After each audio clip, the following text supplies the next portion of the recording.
राधे राधे। कैसे हैं आप लोग।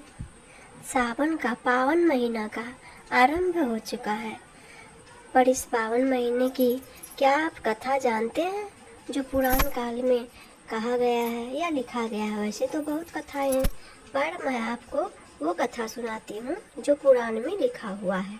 सूत जी बोले, हे मुनियों, आप सभी पुण्यात्मा हैं। आप लोगों की जिज्ञासा और भक्ति से अत्यंत प्रसन्न हूँ। आप लोग विनम्र, आस्तिक, सत्यनिष्ठ और श्रद्धालु हैं। इसलिए मैं आप लोगों के सामने श्रावण मास के अद्भुत महात्म का विस्तार से वर्णन करता हूँ। एक बार ज्ञान के जिज्ञासु सनत कुमार जी ने भगवान शिव से बड़े विनम्र भाव से प्रश्न किया, हे देवों के देव, आप योगियों द्वारा पूज्य हैं। हमने आपसे पहले अनेक व्रतों और धर्मों के बारे में सुना है, पर अब भी हमारी जिज्ञासा शांत नहीं हुई है।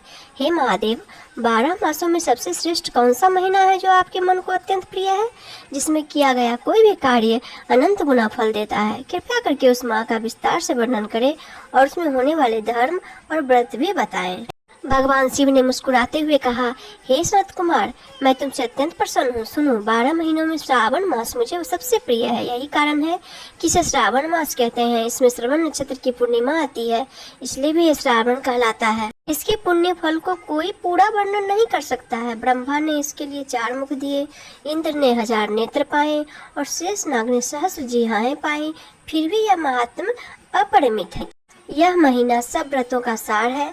इसमें एक भी दिन ऐसा नहीं होता जब कोई व्रत न हो। हर तिथि और दिन विशेष पुण्यकारी माने जाते हैं। श्रावण में व्रत करने वाला कोई भी व्यक्ति, चाहे वह ब्रह्मचारी हो, गृहस्थ हो, ब्राह्मणप्रस्थ हो या सन्यासी हो, सभी को इसके अद्भुत फल प्राप्त होता है।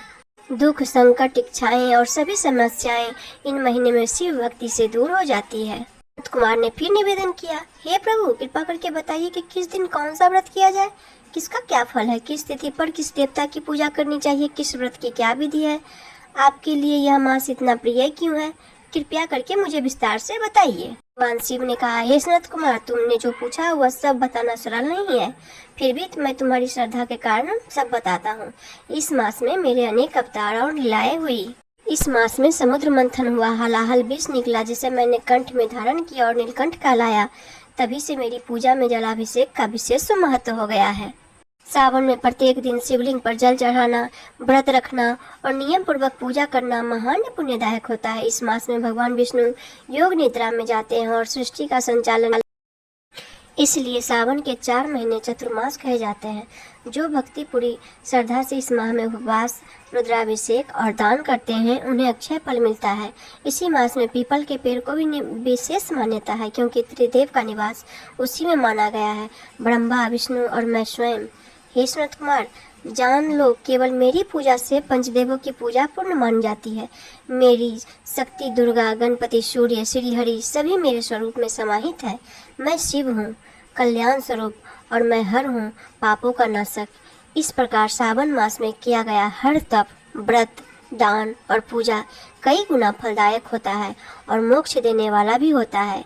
इस प्रकार स्कंद पुराण में ईश्वर और सनत कुमार संवाद में सावन मास का महत्व का पहला अध्याय यह है जो मैं आप लोगों से साझा कर रही हूँ। अगर कोई त्रुटि हो तो उस पर ध्यान मत दीजिएगा, क्योंकि कथा भी तो सुनी सुनाई ही मैं आप लोगों के सामने प्रस्तुत करती हूँ। हर हर महादेव।